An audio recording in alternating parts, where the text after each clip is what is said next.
Hello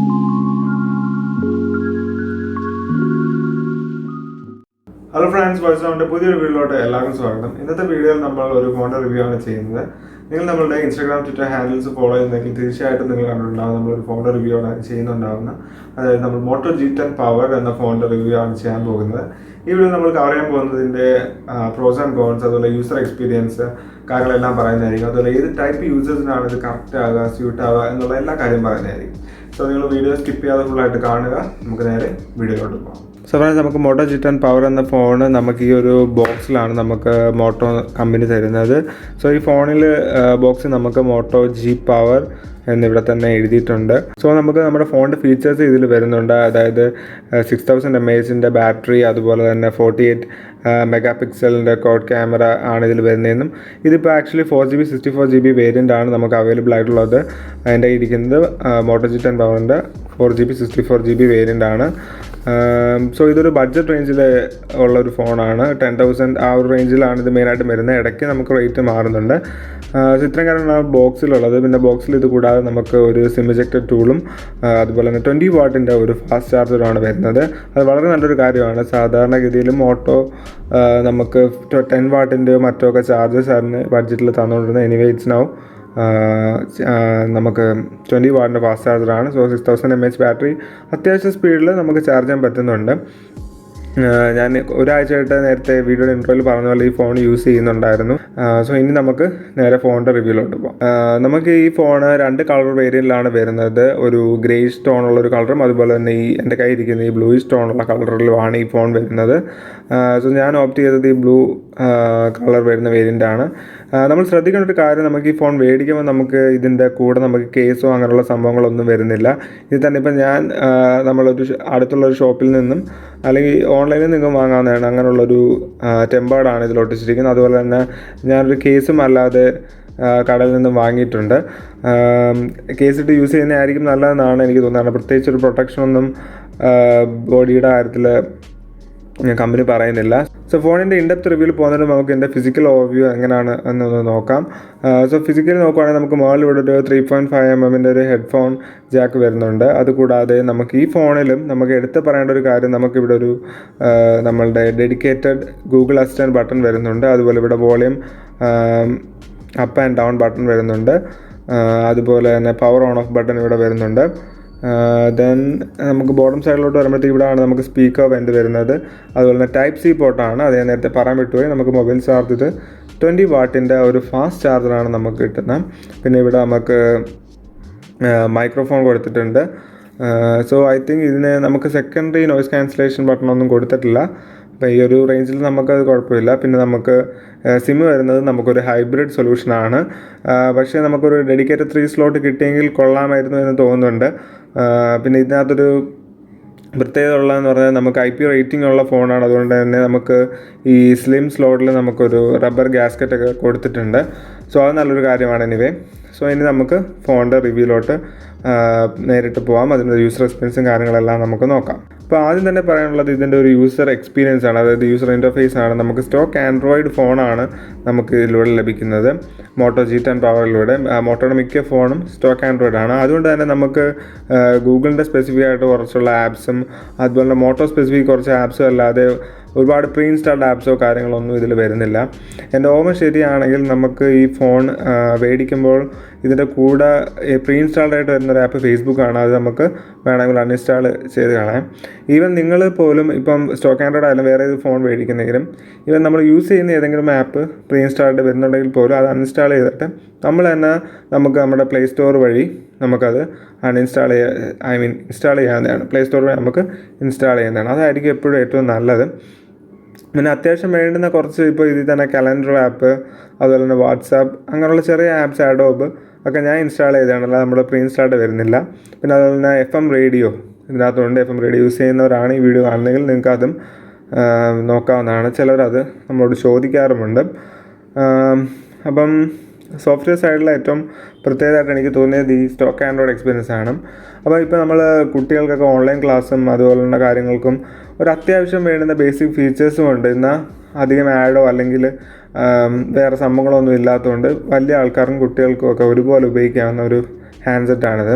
so നമുക്ക് ഈ ഫോണിൻ്റെ എബോട്ട് ഫോണിലോട്ട് പോകുകയാണെങ്കിൽ നമുക്ക് കാണാൻ പറ്റുന്ന ഒരു കാര്യം എന്ന് വെച്ചാൽ നമുക്ക് ആൻഡ്രോയിഡ് വെർഷൻ 11 ഈ ഫോൺ വർക്ക് ചെയ്യുന്നത് നമുക്ക് കാണാൻ പറ്റും.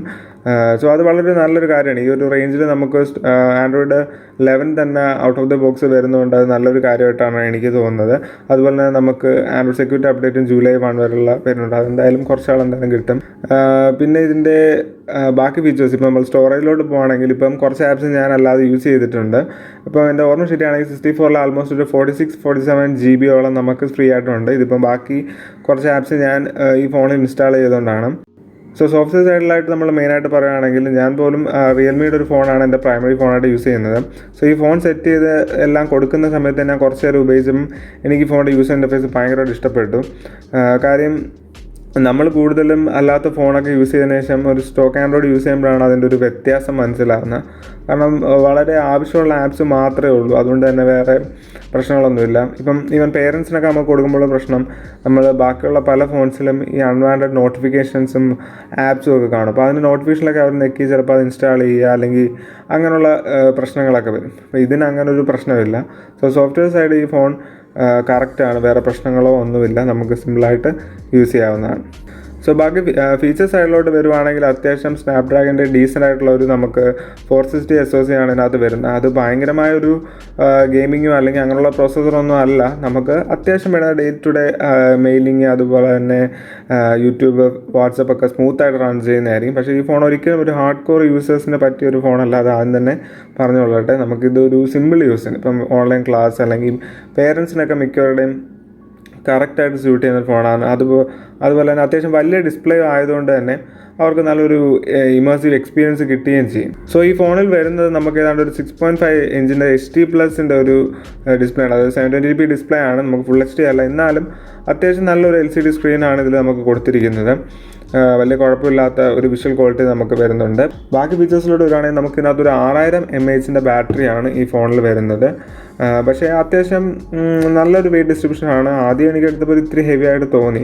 ഓൾമോസ്റ്റ് 218 grams ആ ഒരു റേഞ്ചിലാണ് എൻ്റെ വെയിറ്റും വരുന്നത്. പക്ഷേ കുറച്ച് നേരം നമ്മൾ യൂസ് ചെയ്ത് കഴിഞ്ഞ് കഴിഞ്ഞാൽ നമ്മൾ അതുമായിട്ട് അഡ്ജസ്റ്റ് ആവുന്നതായിരിക്കും, വലിയ കുഴപ്പമില്ല. അതുപോലെ തന്നെ ഈ 6000 mAh ബാറ്ററി സിമ്പിളായിട്ടും ഈ ഫോൺ യൂസ് ചെയ്യുന്നവർക്ക് ഒരു 2 days ഒക്കെ സിമ്പിളായിട്ട് നിൽക്കുന്നതായിരിക്കും. ഈവൻ പേരൻസിനൊക്കെ ആണെങ്കിൽ ഷുവറായിട്ട് ഒരു 2-3 days വരെ വേണമെങ്കിൽ അതിന് എബോ വരെ നിൽക്കാൻ സാധ്യതയുണ്ട്. ഞാൻ കുറച്ച് സ്ക്രീൻഷോട്ട് നിങ്ങൾക്ക് ഇതിൽ ഷെയർ ചെയ്ത് തരാം ഒക്കുന്നെങ്കിൽ. അത്രയ്ക്കും ബാക്കപ്പ് നമുക്ക് ഈ 6000 mAh ബാറ്ററി കിട്ടുന്നുണ്ട്. പിന്നെ 20 watt ചാർജറാണ്, നമുക്കൊരു മാക്സിമം ഒരു 2-3 hours ചാർജായും കിട്ടും. സോ അതും ഒരു ഇഷ്യൂ അല്ല. പിന്നെ ഇതിൻ്റെ സെക്യൂരിറ്റി ഫീച്ചേഴ്സായിട്ട് വരുന്നതെല്ലാം നമുക്ക് ഫിംഗർ പ്രിൻറ്റ് സെൻസറാണ് വരുന്നത്. അത് വളരെ സ്മൂത്തായിട്ട് വർക്ക് ചെയ്യുന്നുണ്ട്. ഞാൻ പല വട്ടം ചെക്ക് ചെയ്ത് നോക്കി, ഒരു പ്രശ്നമില്ല, വളരെ സ്മൂത്തായിട്ട് വർക്ക് ചെയ്യുന്നുണ്ട്. അതുപോലെ തന്നെ ഈ ഫോൺ IP52 റേറ്റഡ് ആണ്. അതുകൊണ്ട് തന്നെ അത്യാവശ്യം സ്പ്ലാഷസ് ഓഫ് വാട്ടറൊക്കെ വീണാലും നമുക്ക് ഈ ഫോണിന് യാതൊരു പ്രശ്നവും ഉണ്ടാകുന്നതായിരിക്കില്ല. അത്യാവശ്യം സേഫായിട്ട് നമുക്ക് ചെറിയ നനവൊക്കെ വന്നാലും യൂസ് ചെയ്യാമെന്ന് നമുക്ക് വിശ്വസിക്കാം. അതുകൂടാതെ നമ്മുടെ മോട്ടോയുടെ പുതിയൊരു ഫീച്ചറായിട്ടുള്ള ThinkShieldും ഇതിനുണ്ട്. അതായത് ഒരു സെക്യൂരിറ്റിയാണ് നമ്മുടെ ഫോണിലുള്ള, അതായത് നമ്മുടെ ഫോണിൽ മാൽവെയറോ അല്ലെങ്കിൽ ഫിഷിംഗ് വെബ്സൈറ്റ്സിലോ ഒന്നും കയറി പോകാതെ പ്രൊട്ടക്റ്റ് ചെയ്യുന്ന ഒരു പുതിയ ഫീച്ചറാണ് മോട്ടോയുടെ ThinkShield. ഞാൻ അതിൻ്റെ കുറച്ച് ഡീറ്റെയിൽസ് ഇപ്പോൾ നിങ്ങൾക്ക് സ്ക്രീനിൽ കാണിക്കുന്നുണ്ട്. സോ അത് വളരെ നല്ലൊരു ഫീച്ചറാണ്. കാര്യം നമ്മുടെ ഫോൺ കുറച്ചും കൂടി ഒന്ന് പ്രൊട്ടക്ഷൻ ഇനേബിൾ ആക്കാൻ വേണ്ടി മോട്ടോ കൊണ്ടുവന്ന കുറച്ച് ഫീച്ചേഴ്സാണ്. അത് വളരെ നല്ല കാര്യമായിട്ട് എനിക്ക് തോന്നി. ഇനി ഇതിൻ്റെ ക്യാമറ സൈഡിലോട്ട് വരുവാണെങ്കിൽ നമുക്ക് ഇവിടെ വരുന്നത് ഒരു 48 MP മെയിൻ ക്യാമറയാണ് ആദ്യം തന്നെ വരുന്നത്. അതിനുശേഷം നമുക്ക് വരുന്നത് അൾട്രാ വൈഡ് 8 MB ഒരു ക്യാമറയാണ്. അത് ഇതിനുള്ള 2 ക്യാമറ 2 MB പിക്സലിൻ്റെ ആണ്, അതായത് മാക്രോം ഡെപ്തും. എന്തുകൊണ്ടാണ് ഈ 2 MBക്ക് ഇത്രയും ജസ്റ്റ് ഒരു കമ്പനികൾ കൊടുക്കുന്നത് എനിക്ക് മനസ്സിലാവുന്നില്ല. കാര്യം അത് ആക്ച്വലി മിക്ക ഫോണിലും വർക്ക് ചെയ്യാറുമില്ല. ജസ്റ്റ് ഒരു ക്യോട്ട് സെറ്റപ്പ് ആക്കാൻ വേണ്ടി ക്യാമറയ്ക്ക് കൊടുക്കുന്നതാണ് തോന്നുന്നത്. എന്നാലും അത്യാവശ്യം ഡീസൻ്റ് ആയിട്ടുള്ള ഫോട്ടോസ് നമുക്ക് എടുക്കാൻ പറ്റും. പ്രത്യേകിച്ചും പ്രോ മോഡിലൊക്കെ നമ്മൾ അഡ്ജസ്റ്റ് ചെയ്തെടുത്താൽ അത്യാവശ്യം നല്ല പിക്ക് തന്നെ നമുക്ക് കിട്ടുന്നുണ്ട്. ഞാൻ 1-2 ഫോട്ടോസ് ഇവിടെ ഷെയർ ചെയ്യാം. അതുകൂടാതെ നമ്മൾ ഫ്രണ്ട് ക്യാമറയിലോട്ട് വരുവാണെങ്കിൽ ഫ്രണ്ട് ക്യാമറ നമുക്കൊരു 8 MB ക്യാമറ ഉണ്ട്. അത് അത്യാവശ്യം ഡീസൻ്റ് ഒരു ക്യാമറയാണ്. എന്നാലും ഈ 2 ക്യാമറയും നമുക്ക് ഒരു ആർട്ടിഫിഷ്യൽ ലൈറ്റിങ്ങിൽ ഇടയ്ക്ക് സ്ട്രഗിൾ ചെയ്യുന്നതായിട്ട് തോന്നാം. എന്നാലും അത്യാവശ്യം ഡീസൻ്റ് ആയിട്ട് ഈ ഒരു പ്രൈസിൽ ഞാൻ പറഞ്ഞില്ലേ, ഇതൊരു ബഡ്ജറ്റ് ഫോണാണ്. ആ ഒരു 10,000 ഇമേജിൽ അത്യാവശ്യം നല്ല ഒരു 10,000 ആ റേഞ്ചിൽ നല്ലൊരു ക്വാളിറ്റി ഇതിന് തരുന്നുണ്ട്. സോ ഇത്രയും കാര്യങ്ങളാണ് ഇതിൻ്റെ ഒരു പോസിറ്റീവ് സൈഡായിട്ട് മെയിനായിട്ടും പറയാനുള്ളത്. സോ എല്ലാ ഫോണിലെയും പോലെ തന്നെ എന്തെങ്കിലുമൊക്കെ ഒരു ഡിസഡ്വാൻറ്റേജ് ഈ ഫോണിൽ കാണും.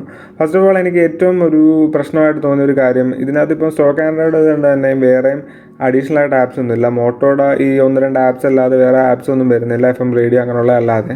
അതുകൊണ്ട് തന്നെ നമ്മുടെ ഫോണിൽ ഗാലറി ഇല്ല. അപ്പോൾ ഗാലറിക്ക് പകരം നമ്മൾ മിക്കവാറും ഈ ഗൂഗിൾ ഫോട്ടോസ് യൂസ് ചെയ്യേണ്ടി വരും. അപ്പോൾ ഇപ്പോൾ നമുക്കറിയാം ഗൂഗിളിൻ്റെ പല പുതിയ നോംസ് അനുസരിച്ച് സ്റ്റോറേജ് എത്ര പറ്റും അങ്ങനെയൊക്കെയുള്ള ഇഷ്യൂസ് നമുക്ക് ഗൂഗിൾ പേയിലോ ഗൂഗിൾ ഫോട്ടോസിലുണ്ട്. അപ്പം അതുകൊണ്ട് തന്നെ അതെനിക്ക് ഒരു പ്രശ്നമായിട്ട് തോന്നി. വേണമെങ്കിൽ മോട്ടോയ്ക്ക് ഒരു ഗാലറി ആപ്പ് കൊടുക്കാമായിരുന്നു, അപ്പം കുറച്ചുകൂടി നമുക്ക് കൺവീനിയൻ്റ് ആയിട്ട് യൂസ് ചെയ്യാം. അപ്പോൾ അതിപ്പം ഗൂഗിൾ ഫോട്ടോസ് ആവേണ്ടത് എനിക്ക് തോന്നുന്നത് ഒരു യൂസറിൻ്റെ ഇഷ്ടമായിരിക്കും. ഓരോ യൂസറിനും ഓരോ രീതിയിലായിരിക്കും അതിൻ്റെ ഒരു കാര്യം വരുന്നത്.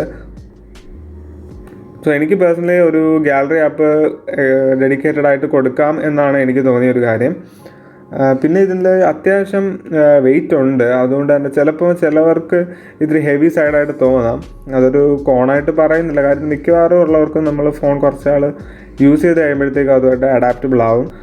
പിന്നെ ഇതിൻ്റെ കുറച്ച് ഡിസഡ്വാൻറ്റേജ് പറയുകയാണെങ്കിൽ നമുക്ക് ഇപ്പോൾ ഇതേ റേഞ്ചിൽ തന്നെ വേറെ ചൈന ഫോൺസും റിയൽമി ഫോൺസും ഒക്കെ ഉണ്ട്. സോ റിയൽമി ഫോൺസ് ഈ റേഞ്ചിൽ തന്നെ നമുക്ക് അത്യാവശ്യം ഇതിലും ഫീച്ചേഴ്സ്, ഈവൻ ഫുൾ HD സ്ക്രീനും കുറച്ചും കൂടി ഫീച്ചേഴ്സ് വരുന്ന ഫോൺസൊക്കെ നമുക്ക് കിട്ടുന്നുണ്ട്.